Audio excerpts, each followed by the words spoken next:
So hello and welcome to the video. I recently spent a couple of days in Zagreb in Croatia, and I made videos about how I got there and how I got home again, but I quite enjoy making videos about the places I visit. So in this video I'm going to present my brief but hopefully interesting guide to Zagreb. I quite like the place, but I can see how others might not. So if you'd like to see what I thought of the place, stick around. Hi, I'm Matt. I've lived in 5 countries on 4 continents. I've flown over 1.4 million miles. I've visited over 100 countries, every American state, but I'm nowhere near done. So subscribe to see where I go next and perhaps get some inspiration for your next trip. On this occasion, I flew into Franjo Tuđman Airport, which is about 10 miles south of the city. No trains run into the city, but you have 4 choices for getting into town. A taxi is the easiest and will cost perhaps €25. There is a bus which costs around €4 and will drop you at the town's bus station, which may not be super convenient for many hotels. A private transfer can be arranged, which will be a little cheaper than a taxi, but I grabbed an Uber. They collect you from the departures level, which is up a level from arrivals, and the experience was a little fraught as the driver didn't speak a word of English and couldn't get the exit barrier to work, so we ended up trapped in the airport for 20 minutes, but it still only cost around €20.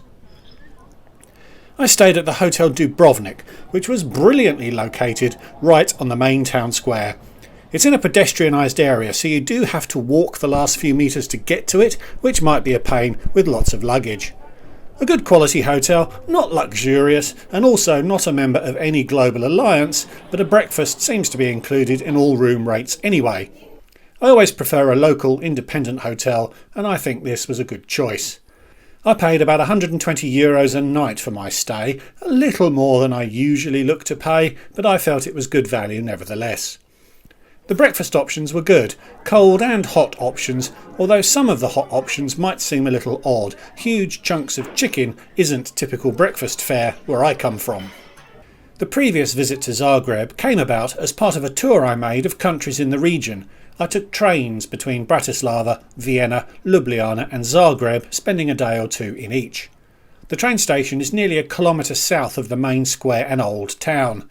Back in 2010, I stayed at the Esplanade Zagreb Hotel, and either the purchasing power of the pound has plunged since then, or the hotel has had a massive refurb, as it was 50% more expensive than the Hotel Dubrovnik, well out of my budget. So what is there to do in Zagreb? Well, to be frank, not much.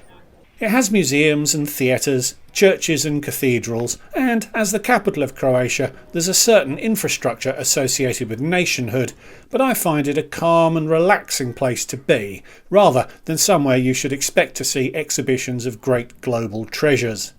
The old town is quite lovely, and there are some great buildings to admire in the Central European style. A few quirky attractions might catch your attention. There's a museum of hangovers, perhaps appropriate for a place well known as a destination for stag do's, plus a museum of broken relationships devoted to mementos from failed romances. Neither were sufficiently compelling to cause me to open my wallet for admission, but you may be less steadfast in your resistance. I've used euros as the currency of this video. Croatia uses the kuna, but the local currency is pegged to the euro, and the country is scheduled to convert to the euro in January 2023. Almost everything was dual priced on menus and in shops, and both currencies were widely accepted. Zagreb for me is just a very nice place to be, particularly in good weather like I experienced. There are several streets in and around the old town lined with bars and restaurants, and with a half litre of beer costing around €3, I couldn't resist the occasional pivo as I just wandered around. Food was pretty good value too. You're not that far from Italy, and Croatian food is heavily influenced by its near neighbour, so on both visits I found the pizzas to be really good. More hearty and porky Croatian dishes are also offered.